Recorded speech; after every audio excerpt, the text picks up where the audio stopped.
Bonjour à tout le monde et bienvenue sur la chaîne de l'univers de l'ange Cathy en ce mardi 19 octobre 2021. Donc le 19, nous avons 1 plus 9 qui font 10. On retire le 0 et nous arrivons donc soit au 9 ou soit au 1. Donc le 1, ça représente aussi la force, ça représente le renouveau, quelque chose de nouveau.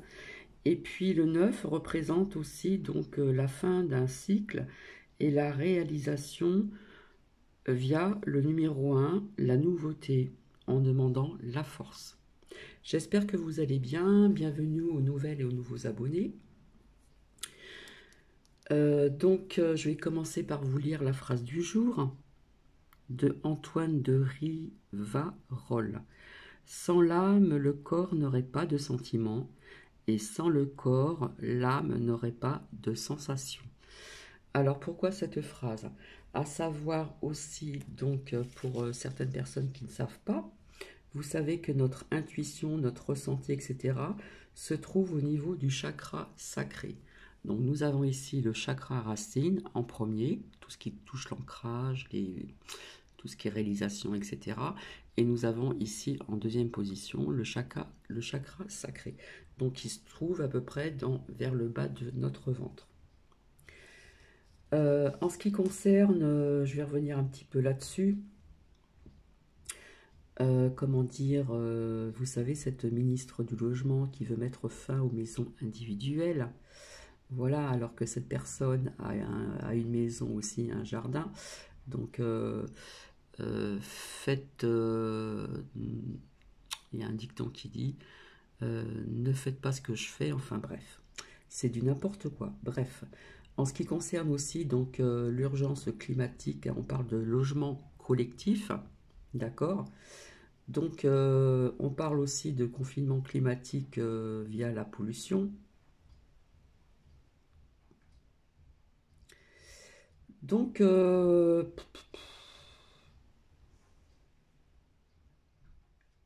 donc c'est assez spécial quand même, hein. Vous voyez que quelque part on veut, on ne peut pas ignorer qu'il n'y a pas de dictature hein, en France. Donc personnellement, je pense que c'est pour mettre, pour attiser toujours cette crainte à certaines personnes. Donc n'allez pas tout de suite, comment dire, vendre ou quoi que ce soit, etc. Hein.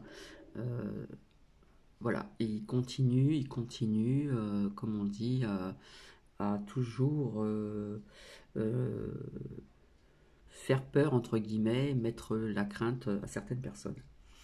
Imaginez si on devait enlever toutes ces personnes de toutes ces maisons avec jardin, etc. Voilà, bref. Donc voilà, on parle d'urgence climatique aussi. Ça, quelque part, ce n'est pas faux aussi. Donc depuis le temps, hein, ils ont peut-être dû faire ça bien avant. Donc cette ministre du logement, ben écoutez, quelque part, ça me fait un peu doucement sourire ou même rire, puisque cette personne, cette ministre, eh bien, a une maison et un jardin. Donc voilà. Je pense que quelque part, cela peut ouvrir les yeux de certaines personnes également. Ça, il faut bien le savoir aussi. Donc c'est vrai qu'on en a parlé depuis très longtemps. J'ai entendu des personnes qui en avaient parlé depuis très longtemps. Et ça vient un petit peu en avant. Donc on parle aussi donc en Espagne également et en Allemagne. D'accord? Donc quelque part, c'est perte de nos libertés, de la surveillance et du contrôle. Tout simplement. Donc personnellement, ce que j'en pense, je ne pense pas que ça ira jusque-là. Pour moi, c'est vraiment pas possible, d'accord? En ce qui concerne, comment dire, certaines personnes au niveau de l'injecte, voilà, ils ne seront plus justifiés à partir du 20 octobre 2021. Donc, à voir. En attendant, j'espère que vous allez toutes et tous très bien. Alors hier, je vous avais dit qu'hier c'était très doux, c'est normal puisqu'il a plu cette nuit, hein. Quand je suis sortie avec Douki, il y avait encore de la douceur, les températures ont remonté et le ciel est en train de se dégager. Ce matin, quand je suis sortie, c'était plein de nuages et là, le ciel est vraiment éclairci. Et j'ai trouvé que c'était très calme ce matin vis-à-vis des autres jours où qu'on emmène des enfants à l'école. Je sais pas, il y a un drôle de calme qui s'installe. Donc quelque part ça m'interpelle. Pour moi c'est trop calme. Donc quand on dit que c'est trop calme, je n'entendais que les oiseaux. Voilà, j'entendais le gazouillement des oiseaux, les voitures vraiment au loin parce que très peu de passages sur une route près de chez moi, très très peu de passages, et j'avais l'impression que c'était beaucoup plus calme que les autres jours. Donc c'était assez étrange comme sensation. Comme on dit toujours, euh, après le calme vient la tempête. Donc oui, comme je vous avais dit, qu'il y aurait encore des épreuves, peut-être d'une autre façon aussi. C'est vrai que ce matin, c'était vraiment très très calme, quoi. Euh, j'ai euh, j'ai senti ce calme au fond de moi-même et je l'ai vraiment senti, j'ai vu, quoi. Il y avait personne dans les rues pratiquement, alors que les enfants venaient rentrer dans les écoles. Et j'entendais vraiment que le gazouillement des oiseaux, hein. Ici, il y a quand même pas mal d'arbres, surtout dans une allée. Alors l'allée est pleine de feuilles, c'est très beau. Et dommage que je n'avais pas mon portable avec moi parce que je voulais vous montrer cet arbre qui est devant une école donc primaire, où vous voyez des feuilles vertes, des feuilles jaunes, des feuilles couleur lit de vin, etc. C'est vraiment magnifique. Mais malheureusement, si je le prends, il y aura peut-être un bâtiment, il faudra que j'agrandisse, que je fasse marcher le zoom. Donc j'ai trouvé vraiment ce calme vraiment étrange ici. Alors, je voulais vous rebondir sur un autre documentaire qui n'est pas trop trop long pour les personnes à qui ça intéresse. Donc j'ai trouvé, comment dire, alors le titre c'est, que je dise pas de bêtises, l'histoire occulte de notre humanité. Donc j'ai trouvé ça intéressant, comme je vous avais dit, on en prend, on en laisse. Donc si vous voulez rester avec moi, donc en ce moment je suis un peu dans ces énergies-là de recherche, de documentaires. Je vais en trouver d'autres nouveaux qui parlent un petit peu d'autre chose, qui peuvent être aussi intéressants. Et vous allez voir qu'il y a des choses quand même encore qui se rejoignent, comme je vous l'ai dit. Voilà. Donc j'espère que ça va pas être trop long. J'ai pas vu la densité là, au niveau euh, des minutes. Euh, vous allez voir si vous voulez rester jusqu'au bout ou passer s'il y a des passages qui ne vous plaisent pas. Mais restez au moins jusqu'au bout, vous allez comprendre certaines choses, hein, en arrivant à la finalité de ce partage de documentaire. Donc le titre c'est l'histoire occulte de notre humanité. Donc je vous dis à tout à l'heure et bon visionnage. Merci, merci. Je vous fais un petit coucou. À tout à l'heure.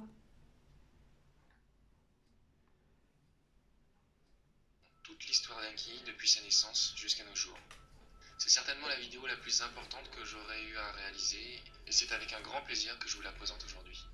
Je ne peux à l'évidence pas tout développer ici car il faudrait une encyclopédie pour détailler l'ensemble de l'histoire d'Anki, des dieux et déesses d'Orion et de notre humanité. Mais vous aurez ainsi au moins les grandes lignes et les clés pour comprendre mieux toute cette histoire et pourquoi notre planète est dans cet état à l'heure actuelle. Je suppose que vous avez tous conscience que quelque chose ne tourne pas rond ici-bas sur notre planète. Que l'humanité, à l'heure actuelle, atteint un point de rupture critique à tous les niveaux, et que vous vous demandez très certainement pourquoi il en est ainsi. Pourquoi on a cette sensation qu'on marche sur la tête ou qu'on fonce dans le mur en klaxonnant, comme me l'expliquait si bien un vieil ami. Accrochez-vous donc fermement, car l'histoire que je m'en viens maintenant vous conter est à la fois extrêmement épique et d'une très grande tristesse. Avant de vous conter cette histoire, il faut d'abord que vous ayez quelques prérequis en tête. Tout d'abord, vous devez considérer que l'univers est multidimensionnel et multitemporel, ce que la science reconnaît aujourd'hui sans problème. Et donc que l'on peut tout percevoir avec nos sens limités, qu'il y a de la vie partout dans l'univers, et donc des formes de vie plus évoluées que nous, autant du côté du bien, si je puis dire, que du côté du mal. Vous devez enfin accepter l'idée que l'énergie est manipulable à l'aide des vibrations, que ce soit le son, les paroles ou les pensées, comme je l'ai expliqué dans une précédente vidéo sur la magie. Vous devez enfin comprendre et intégrer clairement que le terme de Dieu renvoie à des êtres très évolués qui se sont divinisés. Plutôt ont immortalisé leur âme, puis leur corps, grâce à la montée de la Kundalini notamment, l'énergie divine auto-fécondante et auto-régénérante qui sommeille en chacun de nous. Un dieu ou une déesse est donc un être en constante et perpétuelle évolution. C'est une erreur que de croire les dieux comme des êtres parfaits, qui végètent dans les hauteurs du ciel et se jouent des mortels, indétrônables et indestructibles. C'est une vision erronée et qui ne renvoie qu'aux astralités qui se croient parfaites, autrement dit à nous et ses serviteurs, les dieux Anunnaki conservateurs, qui ont peur d'ailleurs d'évoluer et de perdre leur hégémonie. Partant de ces fondamentaux, nous pouvons à présent nous engager dans l'histoire occulte à la fois triste et épique de notre monde. Il y a environ 500 000 ans, naissait Enki, fils d'Anu, roi de Nibiru, une planète qui était présente à l'intérieur de notre système solaire. Enki s'avéra très rapidement être d'un niveau de conscience bien supérieur à l'ensemble des Anunnaki et particulièrement de celui de son père, qui jalousa énormément cette grande intelligence et cette perspicacité qui était la sienne. Après un travail acharné sur lui-même, Enki fut donc le premier des Anunnaki à être parvenu à atteindre l'illumination, c'est-à-dire à monter sa Kundalini et donc à atteindre l'immortalité de l'âme puis du corps. Enki enseigna alors l'illumination à qui souhaitait l'apprendre. La première confrérie, celle de la flamme bleue, fut ainsi formée, symbole absolu de la véritable conscience et couleur présent autour de l'aura des dieux et déesses d'Orion et des âmes enfants d'Enki. Enki enseigna à Anu à son tour à atteindre l'immortalité. Anu voulut alors garder le secret de cette immortalité juste pour les hautes familles de sang, pour les familles aristocratiques. Enki, bien évidemment, refusa. Pour lui, l'enseignement devait être donné au mérite et non pas par une élection en fonction de la famille ou de la caste sociale. D'ores et déjà, deux visions de la vie, deux idéologies s'opposèrent. Des milliers d'années plus tard, après maintes péripéties notamment comptées dans les tablettes sumériennes, Nibiru s'avéra, à la suite d'une guerre nucléaire qui la fragilisa grandement, en danger. L'intégrité de son atmosphère, fissurée, avait alors besoin d'or pour se reconstruire. Il va sans dire bien sûr que l'histoire Anunnaki des tablettes sumériennes doit et peut se lire à plusieurs niveaux. Il y a bien sûr le sens historique, profane, mais il y a aussi le sens symbolique, allégorique et spirituel. Je vous invite à consulter la vidéo que j'ai réalisée sur le langage des dieux et les différents niveaux de lecture. L'or que va alors chercher Enki sur la Terre n'est pas seulement que l'or physique, loin de là d'ailleurs. Enki partit donc en mission de Nibiru pour trouver, sur différentes planètes du système solaire et au-delà, des ressources minières aurifères permettant de restaurer l'intégrité de l'atmosphère de Nibiru. Il arriva ainsi sur Terre, il y a maintenant des centaines de milliers d'années, lui et nombre de dieux et déesses fidèles à sa cause et à sa vision de la vie. Il découvrit ainsi sur la planète Terre, en scannant ses sous-sols, des ressources aurifères, et ainsi commença les extractions de l'or et l'envoi de cet or vers Nibiru. Parallèlement, Enki découvrit un hominidé sur Terre, celui que l'archéologie nomme actuellement l'Homo erectus. Les travaux harassants d'extraction de l'or puis d'exportation de la Terre jusqu'à Nibiru amenèrent bientôt les Anunnaki s'occupant d'extraire l'or à se révolter contre le dur labeur. Enki proposa alors de créer un aide pour leur travail, des individus capables de comprendre et de porter assistance aux Anunnaki. C'était tout du moins la version officielle, car en réalité, la création de l'homme allait cristalliser un conflit latent entre Enki et Anu, entre deux mondes en totale opposition, entre deux visions de la vie totalement antithétiques. Enki, aidé par sa demi-sœur Ninursag et par son fils Ningishida, se mirent au travail pour essayer de faire évoluer l'Homo erectus. Enlil s'opposa à l'époque catégoriquement à ce que l'on touche à l'évolution de l'Homo erectus. Pendant très longtemps, il faut savoir qu'Enlil se tint à l'écart de la race humaine, pour laquelle il n'avait que très peu d'affection. Enki essaya alors, pour faire évoluer l'Homo erectus, de mélanger de l'ADN Anunnaki avec de l'ADN de l'Homo erectus. Mais après des essais ratés, Enki, aidé par Damkina, donc Lilith et Ningishida, Thoth, en conclut que le souci était l'utérus et que des Anunnaki devaient porter les embryons de l'hominidé évolué qu'était l'Homo erectus, qui allait se transformer alors en Homo sapiens. Damkina porta ainsi le premier homme, Adama, et Hathor Ninursag, la première femme, Tiamat. Ce fut donc un succès et ainsi fut créée la race Homo sapiens. L'homme fit ainsi un premier bond extraordinaire dans l'évolution de l'hominidé. Et même encore aujourd'hui, les scientifiques ignorent totalement comment l'homme a pu évoluer aussi soudainement. Pour rappel, le chaînon manquant n'a jamais été retrouvé. Les interventions sur le génome humain ont été opérées de façon massive jusqu'à encore tout récemment, nous expliquent certains scientifiques. La structure de l'ADN humain peut varier dans le temps de 0,1% sur 100 000 ans. Or, elle a évolué de 6,9% en moins de 5 000 ans. Nous sommes donc le fruit à la fois d'une lente évolution naturelle et, tout en même temps, d'une évolution artificielle par génie génétique. Ce qui explique une nouvelle fois pourquoi les archéologues n'ont jamais retrouvé ce fameux chaînon manquant qui n'est autre qu'Enki. Par la suite, 7 déesses portèrent les 7 premiers enfants humains. Ces 7 déesses qui sont citées dans les tablettes sumériennes ne sont pas sans rappeler les 7 Èves primordiales que la science a aujourd'hui découvertes. Des dizaines de milliers d'années plus tard, après nombre de péripéties qui ne peuvent toutes être relatées ici, Enki tomba amoureux d'une humaine avec qui il eut des enfants. Comme il le dit lui-même, il n'y a rien de plus beau qu'une femme, qu'elle soit humaine ou Anunnaki. Et ainsi fut créée la race Homo sapiens sapiens. L'âme Kundalini fut alors totalement déployée dans l'Homo sapiens sapiens. Nous avons donc aujourd'hui une âme et des potentiels occultes extraordinaires, que d'ailleurs la plupart des humains ignorent totalement posséder, parce que les gènes des dieux et d'Enki surtout sont en nous. Cette évolution est prouvée notamment par la théorie du Big Bang du cerveau, de cette évolution soudaine, extrêmement rapide, une seconde fois, de l'être humain, qui est passé d'Homo sapiens à Homo sapiens sapiens très rapidement. Et c'est ici où le conflit entre deux camps Anunnaki a commencé à se former. Les conservateurs ont en effet considéré qu'Enki avait souillé la race Anunnaki en s'accouplant avec des humaines, car selon eux, nous étions indignes de recevoir un tel don, un tel cadeau, une avancée considérable dans l'évolution grâce aux gènes d'Enki, de Thoth et d'Hathor. Plus tard, alors que les humains sapiens sapiens se développaient de plus en plus, montaient leur kundalini pour certains, développaient leur don psychique à grande vitesse pour d'autres, à un temps où les dieux enseignaient de plus en plus les hommes, Marduk tomba à son tour amoureux d'une humaine, Sarpanite, qui travaillait sans relâche à se développer spirituellement et était un modèle pour toutes les femmes humaines qui voulaient se dépasser et atteindre leur divinité. Marduk alla même jusqu'à renoncer à son trône légitime pour l'épouser, à la grande rage de son grand-père Anu qui fut outré par cette décision, lui et ainsi que les Anunnaki conservateurs qui étaient à ses côtés. Puis plus tard, suivant l'exemple de Marduk et d'Enki, nombre de dieux prirent des humaines pour femmes et eurent des enfants avec elles. Et ceci est notamment relaté dans la Bible, livre qui n'est qu'un plagiat des tablettes sumériennes. Les Néphilim sont donc les enfants issus de l'amour des dieux et des femmes. Cet événement sera repris et détourné par la Bible sous l'épisode fameux des anges qui prirent pour femmes des humaines et furent damnés et rejetés du paradis par Jéhovah, qui n'est rien d'autre que la forme pensée ou le double astral fabriqué de toutes pièces par Anu et ses sbires, les mages noirs que sont les mercenaires sans foi ni loi qui nous maintiennent en esclavage ici-bas à l'heure actuelle. Un temps qui est encore difficilement quantifiable car l'espace-temps est une chose très complexe et il n'est pas le même entre celui de notre planète Terre, celui de différentes planètes du système solaire et celui d'autres planètes hors de notre système solaire, Nibiru ne parvint pas à être restauré et donc commença à se désagréger dangereusement, frôlant l'explosion. Avant que Nibiru n'explose, Enki récupéra la connaissance contenue dans la planète et la cacha quelque part sur Terre. Cette connaissance aura un rôle clé extrêmement important le moment venu, à jouer dans la révélation de toute cette histoire aux yeux de tous. Tout le monde saura et donc devra faire un choix, et les dieux suivront alors les choix de chacun à la lettre. L'explosion de la planète Nibiru a entraîné tout un tas de problèmes extrêmement complexes, déstabilisant notamment l'intégrité de la planète Terre.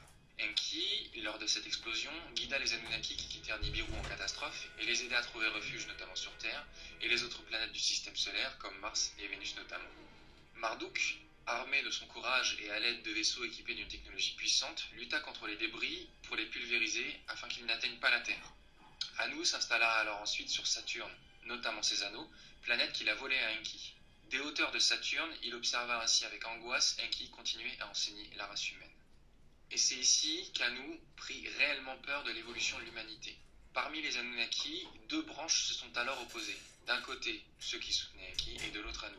Anu était et est toujours soutenu par un groupe d'Anunnaki dits conservateurs, ceux-là même qui considèrent qu'en ayant engendré la race humaine Homo sapiens sapiens, Enki avait souillé la race Anunnaki originelle et donc l'avait amoindrie. Et ceci est une nouvelle fois relaté dans la Bible. Anu prit donc peur, après que l'homme ait goûté au fruit de l'arbre de la connaissance, celui de la conscience, qu'il ne se saisisse des fruits de l'arbre de la vie éternelle, sous-entendu l'immortalité.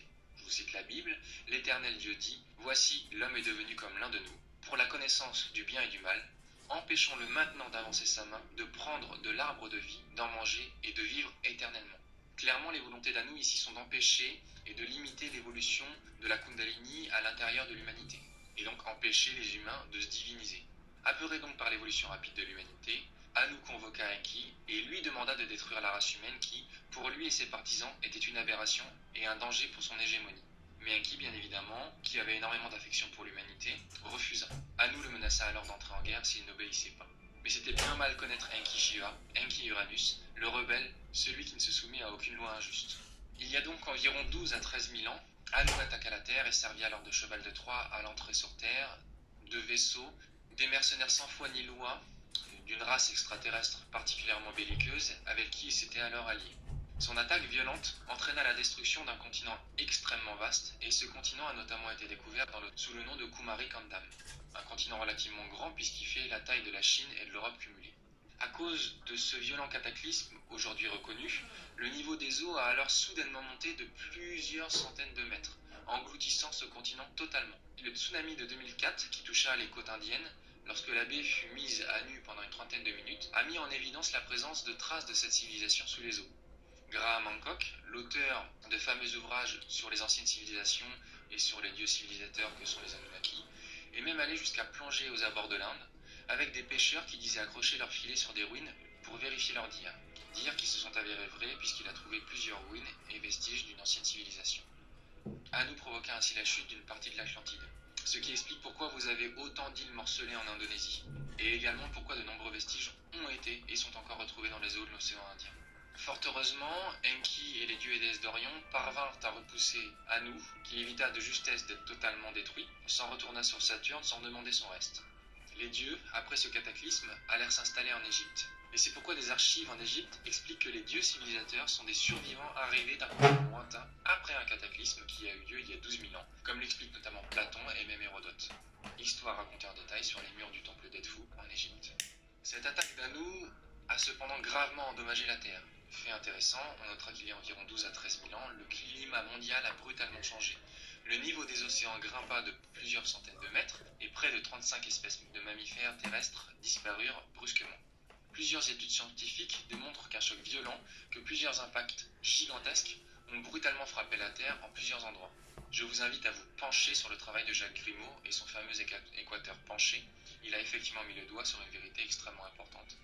Donc fort heureusement Anu fut repoussé, manquant de justesse d'être happé et détruit à tout jamais. Il dut donc, la queue entre les jambes, s'en retourner sur Saturne, planète sur laquelle il allait rester et il est encore même jusqu'à aujourd'hui. C'est pourquoi Anu, dans les différentes mythologies, deviendra plus tard Chronos, donc Saturne, le maître du temps. Car le plus grand ennemi de l'humanité, surtout à l'heure actuelle, c'est le temps, qui a été de plus en plus réduit pour que nous n'ayons précisément plus le temps d'accomplir quoi que ce soit. En prenant cette planète, liée au premier chakra notamment, à la gestion du réel, à l'ancrage dans la réalité, Anu parvint donc à avoir une influence considérable sur le temps qu'il a pu accélérer. De plus, Saturne étant lié au premier chakra, là où se situe la Kundalini, tenir ce chakra, c'était s'assurer d'empêcher les humains de monter leur Kundalini de manière plus aisée et rendre cette ascension beaucoup plus difficile. C'est ici, juste après cette attaque il y a 12 000 ans, qu'Anu demanda alors à Enlil d'assassiner son frère Enki. Enlil, qui a toujours cherché à réconcilier son frère et son père, horrifié par la demande de son père, décida alors de rejoindre définitivement le camp d'Enki. Pendant plusieurs millénaires, Anu et Enki ont ainsi gardé leur distance et sont entrés dans une sorte de guerre froide. Mais Enki, qui, de par ses pouvoirs, savait que la Terre risquait de tomber entre les mains d'Anu tôt ou tard, que parmi les futurs potentiels, il y avait ce risque que la Terre soit prise, ordonna alors à tous ses enfants de construire partout sur Terre le plus possible de monuments cyclopéens pour laisser des traces dans la pierre, dans la chair de la Terre, de leur passage. Car Enki, comme certains autres dieux très évolués, est capable de se déplacer dans l'espace et surtout dans le temps très facilement. En lisant donc l'avenir, certains de ces scénarios possibles présentaient un risque de voir la Terre tomber entre les mains d'Anu et de ses acolytes. Et c'est pour cette raison que vous trouvez un peu partout sur Terre des similitudes entre différentes civilisations, aussi bien à Pumapunku, à Teotihuacan, à Cusco, en Égypte, en Inde, à Angkor, à Baalbek, etc., etc. Des constructions cyclopéennes qui forcent le respect et qui encore aujourd'hui posent énormément de questions sur la manière dont ça a été réalisé technologiquement, sont des traces de l'ancienne civilisation atlante. Enki a donc demandé aux dieux qui le soutenaient dans son combat de créer et de bâtir des civilisations partout où ils pouvaient, le plus rapidement possible, afin que des traces demeurent de leur passage, même après leur disparition, des signes que pourraient décrypter les âmes initiées, traitant de leurs véritables origines et du potentiel d'immortalité de la Kundalini. Ce afin que même si la Terre était prise, son humanité, les enfants d'Enki, nous souviendrions de leur présence. Et c'est d'ailleurs ce que beaucoup ressentirent lorsqu'ils virent un reportage tel que la révélation des pyramides, ou le travail de Bleu Endio, ou même le travail de Patrice Pouillard, etc., etc., tous les reportages et tous les travaux présentant ces différentes civilisations extrêmement évoluées sur l'ensemble de la planète. Il voulait donc laisser une trace et un message clair: nous venons d'Orion, nous, les dieux qui autrefois marchaient à vos côtés. Ainsi donc furent érigées les grandes civilisations d'antan qui encore aujourd'hui nous fascinent tant et restent pour nombre d'experts un véritable mystère impénétrable sur la connaissance de l'histoire des dieux et Enki. On peut noter à nouveau les pyramides de Gizeh, parfaitement alignées sur la constellation d'Orion, les pyramides aztèques et mayas aussi, qui relèvent exactement de la même architecture, et tant d'autres sites archéologiques, et notamment les centaines de pyramides en Chine, dont une partie sont également alignées sur la constellation d'Orion, et qui sont totalement bloquées à toute fouille archéologique. Et c'est ici où je me dois de vous expliquer pourquoi Anu veut tant détruire et asservir l'humanité. Anu a toujours craint Enki, car Enki a toujours été un frondeur en quelque sorte. Il s'est toujours dressé sans hésitation, bien qu'avec beaucoup de subtilité, face à son père. Enki, c'est Uranus, c'est le Verseau, c'est cet être révolutionnaire. C'est Shiva, celui qui détruit le mal et toutes sortes de structures iniques, sclérosées et fondamentalement putréfiantes pour laisser l'énergie de la vie s'épanouir librement. Et la race humaine, notamment les âmes enfants d'Enki, sont par nature aussi une race de frondeurs. Et Anu a alors craint de voir éclore et se développer ainsi toute une humanité de frondeurs. Des centaines de millions d'êtres qu'il ne pourrait pas museler ni soumettre. Et c'est pour cette raison qu'il n'a eu de cesse, à travers les 3 religions monothéistes, que de constamment mater, asservir, maltraiter les hommes et d'essayer de les faire entrer dans le rang. En réalité, nous sommes tous des petits Enki en puissance. Autrement dit, nous possédons tous en nous la graine de la Kundalini, enfin pour les âmes enfants d'Enki. Et c'est ce qui a tant fait peur à Anu. Il avait déjà du mal à gérer Enki, ainsi que les dieux et déesses d'Orion qu'il soutenait, qui remettaient en cause toutes ses décisions. Alors imaginez des centaines de millions de petits rebelles. Pour Anu, c'était absolument pas gérable. Vient ensuite, entre il y a 12 000 ans et il y a 4 000 ans, les temps que j'aime à appeler les temps bénis de l'Atlantide. Ces temps où nous, l'humanité dite gentille par nos ennemis, vécut heureux auprès de nos guides et aimés, les dieux et déesses Anunnaki liés à Enki. En ces temps-là où l'argent n'existait pas, où la terre était un jardin d'une merveilleuse abondance, nous passions notre temps à nous améliorer, à apprendre arts et dons ésotériques de toutes sortes. Nous étions très proches de la nature, capables de voir notamment tous les petits êtres qui peuplent aujourd'hui nos contes et légendes, que ce soit les fées, les lutins et les elfes. Oui, vous m'avez bien entendu, les elfes existent bel et bien et ce sont des êtres d'une très grande évolution spirituelle. De là vient d'ailleurs notre goût immense pour la féerie et notre proximité et notre affection pour les animaux avec qui nous communiquions librement par télépathie. Et ces petits êtres que sont les lutins, les gnomes et les fées sont très importants car ils tissent la matière qui forge la structure même de notre réalité. Ils sont évidemment à l'heure actuelle en grande souffrance parce que maltraités par les hommes de main d'Anu que sont Monsanto et ses fameux produits nocifs comme le Roundup par exemple. Ces petits êtres ne sont heureux et ne peuvent vivre bien que sur une terre non surexploitée, dans des structures comme la permaculture par exemple. Petite parenthèse fermée. En cette époque reculée donc, de plus en plus de dieux rejoignirent Enki et commencèrent à aider et enseigner les humains. Et de plus en plus de dieux se prirent d'affection pour les humaines, avec qui ils eurent des enfants. Enlil par exemple commença à se prendre d'affection pour l'humanité. Il se mit même à enseigner les humains, notamment 2 peuples, le peuple d'Asie et les Amérindiens. Il enseigna notamment les arts martiaux en Asie. Il alla même jusqu'à prendre un peu plus tard une humaine pour épouse, suivant l'exemple de son frère et de son neveu. Il y a de cela 4000 ans, Anu proposa à Enki de trouver un accord pour discuter de l'avenir de la race humaine. Mais les volontés d'Anu n'étaient absolument pas de trouver un terrain d'entente, bien au contraire. Il profita de l'ouverture de l'astral de la Terre, car les vaisseaux des Anunnaki ont des déplacements supralumineux, c'est pour ça que vous voyez parfois des boules lumineuses, parce qu'ils vibrent sur des fréquences qui sont supérieures à la réalité physique matérielle, pour amener à sa suite énormément de vaisseaux, de ces mêmes mercenaires de cette race extraterrestre particulièrement belliqueuse, de ces mercenaires sans foi ni loi, qu'il a engagés pour mettre en esclavage l'humanité. Submergés en nombre, Enki et les dieux et déesses d'Orion qu'il soutenait, pour une partie malheureusement, durent alors s'exiler et se replier sur Orion pour préparer une contre-attaque. Et c'est pour cette raison aussi que les peuples d'Amérique du Sud expliquent que les dieux ont dû partir mais qu'ils reviendront, comme d'autres peuples, comme les peuples mayas, comme les aborigènes d'Australie, aussi comme des peuples d'Amérique centrale et même certaines tribus indiennes. Et c'est pour cette raison aussi que de nombreux sites mégalithiques ont été retrouvés totalement retournés, totalement ravagés, comme Pumapunku par exemple. Mohenjo-Daro est aussi un autre exemple qui présente une civilisation totalement détruite, du jour au lendemain, balayée par une puissante attaque nucléaire, puisque des traces de radioactivité non expliquées ont été retrouvées dans les pierres. L'attaque de la Terre il y a 4000 ans fut donc particulièrement violente. Cette guerre qui a eu lieu il y a 4000 ans est démontrée par des troubles notamment dans les civilisations égyptiennes et sumériennes, et notamment au niveau des dynasties. Bluet Dio parle dans ses recherches de ce conflit entre Anunnaki, de cette guerre entre Anunnaki et de ce combat qui les a opposés. Certains dieux et déesses ont énormément perdu lors de cette attaque. Certains dieux ont perdu une partie, si ce n'est toute leur famille. Un dieu en particulier a dû repartir sur Orion sans sa famille. Il a vu mourir ses enfants humains et Anunnaki, ses femmes et sa famille. Je vous cite son exemple pour que vous compreniez pourquoi, pour les dieux et déesses d'Orion, il n'y aura ni pardon ni oubli. Ils ont perdu leurs enfants, ils ont perdu leurs amants ou leurs amantes, leurs amis, leurs aimés. Comme le dit Enki, beaucoup de belles étoiles se sont éteintes à tout jamais. Et rien ne peut excuser ce genre d'acte abominable. Je dis cela particulièrement pour secouer un peu toutes les âmes enfants d'Enki qui sont encore engluées par la philosophie New Age, du christianisme 2.0, de l'idée de l'amour inconditionnel. Chez Enki et les dieux, l'amour inconditionnel n'existe pas. Ils aiment avec intensité leurs aimés, leurs enfants, leurs familles, mais ils n'ont absolument aucune affection pour tous ceux qui les maltraitent, eux et leurs aimés. Bien au contraire. Malheureusement, certains dieux et déesses ont été capturés lors de cette attaque. Les corps astraux d'une grande partie de ces dieux ont alors été bloqués dans l'astral de la Terre. Il faut savoir que les dieux et déesses ont plusieurs corps astraux, et Anu parvint à rattraper et bloquer ces corps astraux. Avec la prise de la Terre, vous savez, souvent le vainqueur modifie l'histoire et retourne tout, c'est ce qu'on appelle l'inversion accusatoire. Tous ces dieux et ces déesses d'Orion deviendront plus tard les démons de la Goétie, qui seront chargés énergétiquement pendant des siècles et des siècles pour les empêcher d'agir librement. Pour vous donner une image, c'est un peu comme se balader constamment avec un boulet attaché au pied. Pour les dieux qui étaient physiquement sur Orion, ils étaient constamment chargés énergétiquement. Vous retrouvez d'ailleurs cette idée de blocage, d'enfermement dans la mythologie grecque chez les titans qui ont été bloqués et enfermés dans le Tartare. Ajoutons à cela le message qui est écrit dans les pyramides de Gizeh. Puissiez-vous trouver la voie étroite qui mène à Orion. Et vous comprendrez sans mal vers où les Anunnaki nous ont demandé de tourner notre regard et donc notre pensée pour retrouver nos origines.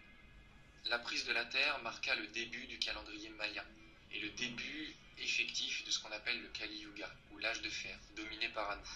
Anu qui passa alors un pacte avec les mercenaires sans foi ni loi qu'il avait engagés. Et ce pacte est simple. Faites souffrir le plus possible l'humanité pour faire souffrir Enki, sans la détruire totalement, et vous aurez la Terre en récompense. Et c'est pourquoi depuis 4000 ans, l'humanité est donc enfermée sur Terre, dans une prise d'otage gigantesque. Nous ne sommes pas détruits par Anu et par ses sbires, cette race extraterrestre infâme sans foi ni loi, pour une raison très simple, parce que nous sommes aussi une source d'énergie pour eux. Ils se nourrissent des basses vibrations, et notamment celles de la peur, et ont donc maintenu l'humanité en état de choc depuis cette époque, fomentant guerre, répandant maladies et famines sur l'ensemble de l'humanité, rendant la Terre malade, elle qui était remplie de vie. Ceux pour se nourrir de notre souffrance comme des vampires, et c'est ce qu'ils sont d'ailleurs à tout point de vue. Et qui plus est pour nous utiliser comme moyen de pression constant pour faire souffrir Enki et les dieux et déesses exilés sur Orion, ne pouvant pour l'heure reprendre la Terre. Cependant, même en étant isolés et chassés de la Terre, les dieux et déesses d'Orion ont toujours continué à essayer d'enseigner leurs enfants humains encore présents sur Terre, à travers les initiés qui ont continué à transmettre la connaissance, que ce soit à travers des courants comme l'orphisme par exemple, ou le culte de Mitra, les mystères d'Isis, ou même les pythagoriciens, puis plus tard les Templiers et les francs-maçons. Malheureusement, la plupart de ces sociétés secrètes ont très rapidement été infiltrées par les hommes de main d'Anu, mais à la base, le but était, discrètement, de continuer à transmettre l'initiation aux âmes enfants d'Enki, et notamment à ceux qui voulaient monter leur Kundalini. D'autres personnes, d'autres initiés comme Dante, Victor Hugo, Gérard de Nerval, Lamartine, etc., ont continué à enseigner par l'art, par la littérature, un moyen de conserver, de manière subtile, le savoir occulte. Je vous invite donc grandement à relire certaines de leurs œuvres. Les dieux ont donc toujours continué à travers les hommes, conserver le savoir de l'Atlantide, de ces temps bénis où nous vivions aux côtés d'eux, afin que jamais ne disparaissent leurs souvenirs. Faisons un petit parallèle historique. La civilisation nordique hyperboréenne est le lieu où se sont repliés en dernier la civilisation moribonde des dieux. Vous remarquerez peut-être que la mythologie nordique est très crépusculaire, très mélancolique, avec cette notion par exemple de fin du monde, du Ragnarok. Pourquoi? Eh bien parce qu'ils savaient que face à eux, pour de nombreux siècles, se dressait le Kali Yuga, qu'ils étaient même au cœur de ce Kali Yuga. Pour autant, vous remarquerez que, à l'heure actuelle, les civilisations les plus développées, celles qui ont été les premiers à donner par exemple le droit de vote aux femmes, ou celles qui sont très très avancées sur les droits sociaux de manière générale, eh bien ce sont tous les pays nordiques, comme la Suède, la Norvège et la Finlande, qui démontrent bien en quoi cette civilisation hyperboréenne et celte, qui était la civilisation des dieux, s'est développée en dernier dans cette partie-là de la planète. Pendant le Kali Yuga, pendant qu'Enki n'était plus présent sur Terre, il a été transformé en Lucifer, puis en Satan par les religions monothéistes. Toujours cette fameuse technique d'inversion accusatoire, pour salir son nom et terrifier ses propres enfants dont la mémoire était peu à peu, à force de réincarnation forcée, lessivée. Car comme Anu et les Anunnaki conservateurs tenaient alors l'astral, quand un être humain mourait, quand son âme quittait son corps, souvent cette âme était récupérée, sa mémoire était effacée et lessivée, et certains piliers élémentaires étaient complètement abîmés et détruits pour éviter que dans leur prochaine incarnation, ils puissent redévelopper certains de leurs pouvoirs, et ils étaient ensuite réincarnés de force, parfois même dans des familles complètement opposées pour pouvoir les brider, les limiter, les bloquer. Je suis d'ailleurs très étonné que beaucoup me recrachent encore cette idée que parce que l'on est opposé à Dieu, on est forcément du côté de Satan. Soi-disant ce diable à la peau rouge et à la tête cornue. Franchement, on fait avaler des histoires à tomber debout à l'humanité, c'est vraiment triste.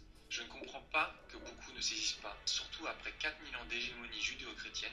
En 4000 ans, Dieu et les anges, ils ont quand même largement eu le temps d'imposer cette idée d'amour paradisiaque et sa miséricorde sur la terre, que tout a été inversé, et que pour pouvoir détruire Enki et l'héritage de l'Atlantide, il leur a juste fallu l'accuser des pires maux.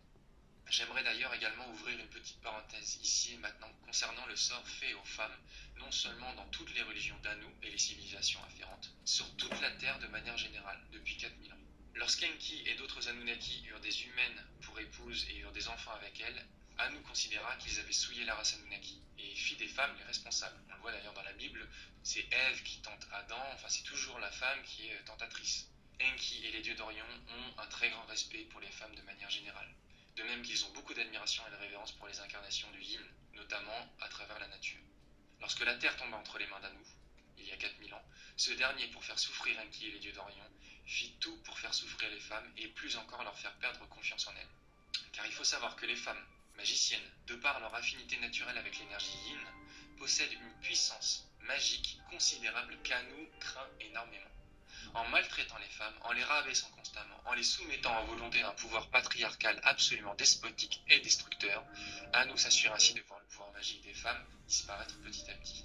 Aussi, mesdames, mesdemoiselles, bombez le torse, ou plutôt la poitrine, relevez la tête et comprenez tout le potentiel présent en vous, toute cette force incroyable qu'Anu craint tant de voir éclore en vous. Chez Enki, les femmes sont des guerrières, des guérisseuses, des magiciennes, des artistes, et lorsqu'elles le souhaitaient seulement à ce moment-là, elles choisissent de devenir des mères. Et non pas comme chez Anu et dans toutes les religions monothéistes où les femmes sont vues uniquement comme des pondeuses. Guerriers, guérisseurs, mages, artistes, voilà le quatuor gagnant dans la société d'Enki. Ainsi se développent les dieux et les déesses d'Orient. Et c'est avec un immense plaisir, à la face d'Anu et de ses saletés de serviteurs misogynes qui nous gouvernent, qu'ici et maintenant, fièrement, j'honore de mes mots la beauté, la grandeur et la féerie qu'incarnent les femmes libres, épanouies et accomplies. Puissiez-vous, mesdames, mesdemoiselles, ne plus jamais vous laisser faire et retrouver en vous-même la confiance et la force qui fait la beauté et la grandeur des déesses d'Orient, qu'elles soient humaines ou Anunnaki. Que l'exemple de Bastet, Hathor, Lilith, Sekhmet, Maat et tant d'autres vous inspire à redevenir ce que vous avez fondamentalement toujours été et ce qu'Anu craint tant de voir redevenir. Petite parenthèse fermée. Pendant près de 3 millénaires, les enfants d'Enki sur Terre ont donc combattu Anu et ses saletés de mercenaires qui peu à peu parvenaient à prendre parfaitement forme humaine jusqu'à réussir maintenant à se dissimuler physiquement au sein de la race humaine. Car certaines âmes sur Terre ont l'apparence humaine mais sont des âmes soit créées par Anu de toutes pièces, soit issues d'un travail d'hybridation des grilles et des mercenaires à la solde d'Anu. Je vous renvoie à l'une des dernières vidéos que j'ai réalisées à ce propos. Pendant des siècles et des siècles donc, les humains restés sur Terre luttèrent contre les assauts répétés d'Anu et de ses sbires, ces vampires énergétiques sans foi ni loi. Mais malheureusement, peu à peu, l'humanité d'Enki perdit du terrain. Petit à petit, les humains oublièrent alors de plus en plus le souvenir d'Enki, dont ils avaient été brutalement séparés, à force de lessivage de mémoire entre des incarnations, qu'ils tissaient à la va-vite pour les plus débrouillardes, ou imposées par Anu, qui avait capturé les âmes dans son vortex pour les reprogrammer. Pendant tout ce temps, Anu n'a eu de cesse que de travailler à dégrader l'ADN d'Enki en nous et de nous empêcher ainsi d'éveiller nos pouvoirs psychiques latents et ou tout simplement de diminuer notre énergie et notre développement, que ce soit spirituel, émotionnel, physique, etc. etc. L'humanité a donc été mise en état de choc constant depuis 4000 ans par Anu pour empêcher les humains de réaliser qui est responsable de cette horreur, à les empêcher d'être solidaires et donc de reprendre le contrôle de leur destinée. Anu a ainsi pu jeter sur l'humanité tous les maux possibles, la peste, le choléra, toutes sortes de maladies et de doctrines contradictoires qui n'ont fait qu'opposer les hommes, les nations, les clans, pour les empêcher de réaliser qui était et est vraiment responsable de toute cette horreur. Enki et les dieux et déesses d'Orion travaillent eux avec une force, le grand Yin, qu'ils révèrent et adulent énormément. C'est la force qui a créé toute vie, les planètes et les galaxies. De plus, ils travaillent aussi avec les forces de la nature et les esprits planétaires. Au contraire d'Anu, qui lui essaye de contrôler à tout prix le grand Yin et de maltraiter fondamentalement alliés à Enki. Malheureusement, après des siècles de lutte, les clans issus des dieux d'Enki ont fini par être submergés. L'Inquisition marqua notamment la fin de cette lutte acharnée de plusieurs millénaires des enfants d'Enki contre les mercenaires d'Anu. Les âmes d'Enki durent ainsi pendant un temps se faire discrètes pour éviter toute souffrance supplémentaire. Enki et les dieux et les d'Orion n'en pouvaient plus de voir leurs enfants ainsi autant souffrir. Les âmes d'Enki décidèrent ainsi de prendre le maquis et de se faire discrètes le temps nécessaire. Anu a donc mis plus de 3000 ans avant de parvenir à mater les âmes d'Enki avec l'Inquisition. Il est à noter cependant que durant le temps des cathédrales, Anu a forcé Enki à ce que ses enfants architectes bâtissent les cathédrales.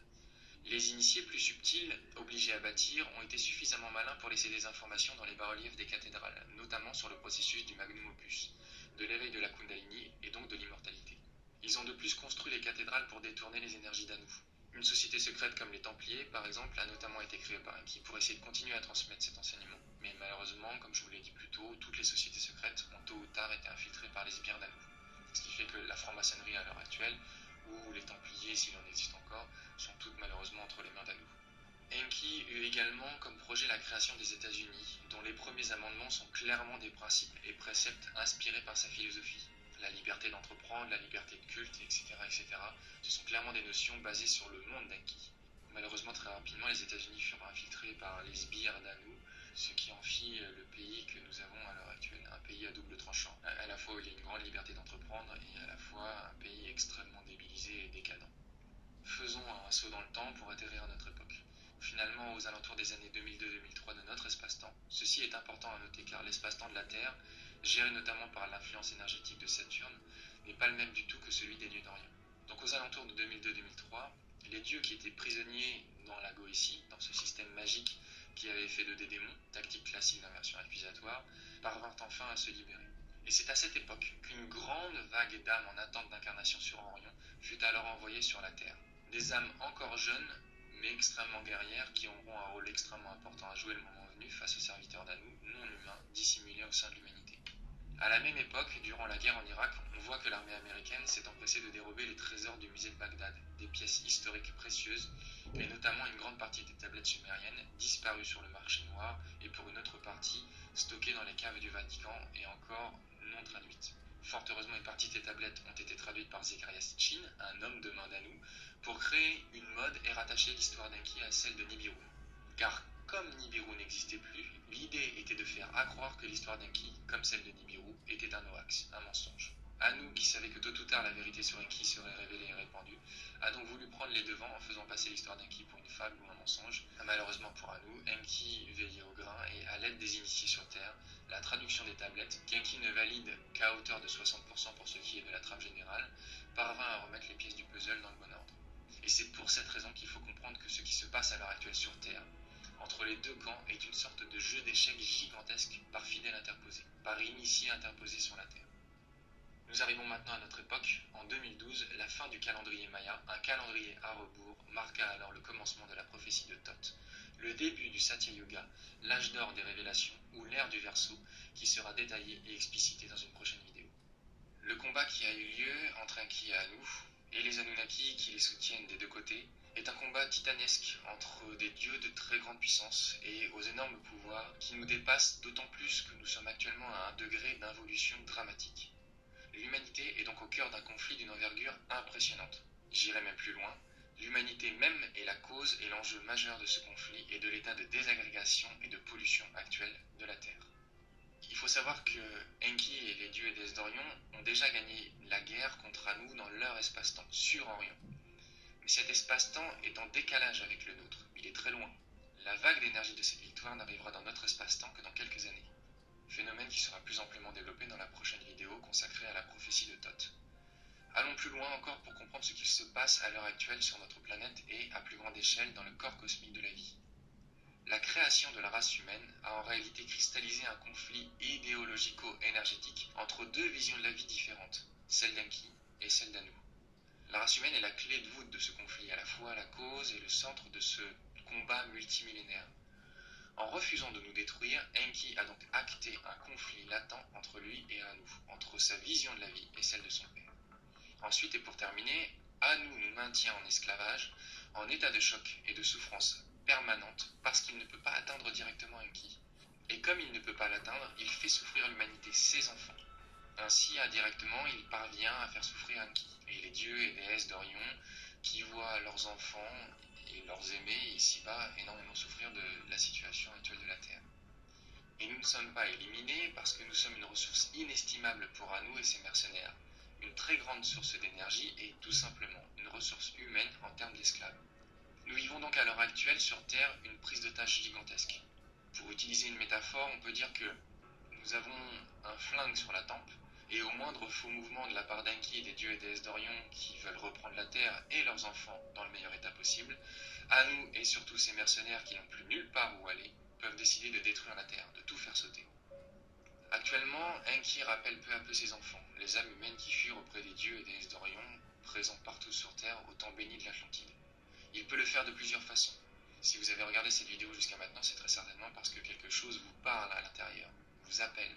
Je ne suis que, parmi d'autres, modestement, qu'une porte ouverte vers Enki, sa vérité qui n'engage que lui et ceux qui veulent bien y adhérer.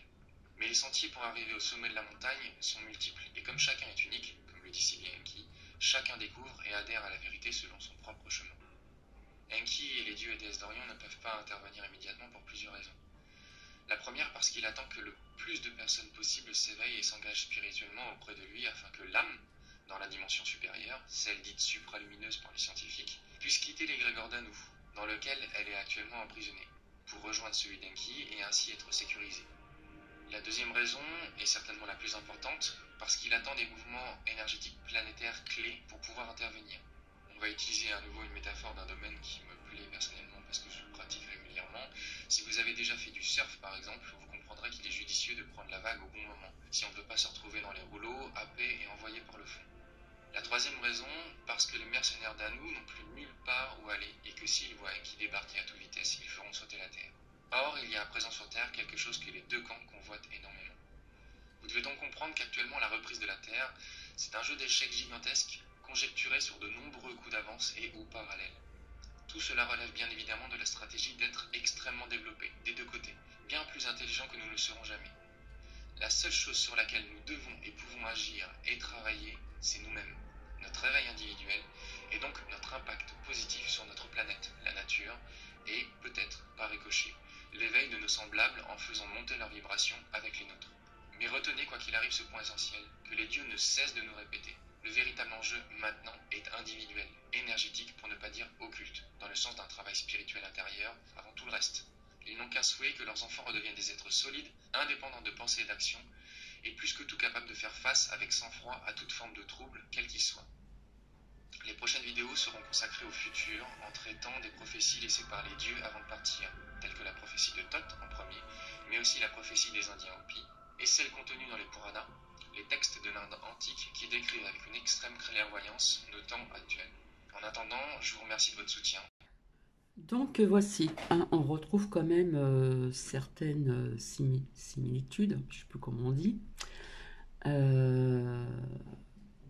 Alors, toutes les informations détaillées dans cette vidéo n'engagent bien évidemment que son auteur, un simple être humain en constante évolution, et sont à prendre avec beaucoup de recul et un sens critique aigu. C'est ce qui a marqué à la fin. Donc voilà, j'espère que cela vous a plu. Comme je l'ai dit tout le temps, on en prend, on en laisse. Mais il y a quand même des similitudes quand même à travers tous ces partages que je vous fais partager, que je vous partage, pardon. Voilà. ce qu'on appelle aussi donc le sens du réveil, de l'éveil, etc., etc. Comme vous l'avez constaté si vous avez suivi jusqu'au bout, on parle de 2000, alors je ne sais plus si c'est 2012, 2002, donc ça ne date pas d'aujourd'hui, d'accord? Donc déjà, on en parlait à ce moment-là. Bon, bah écoutez, je vais vous laisser. J'espère que cela vous a plu. Si vous voulez d'autres partages dans ce style-là, mais avec d'autres sujets pour changer un petit peu, bien faites-moi le savoir par commentaire, s'il vous plaît. Je vous fais plein de bisous et je vous dis à très bientôt. Bisous, bisous.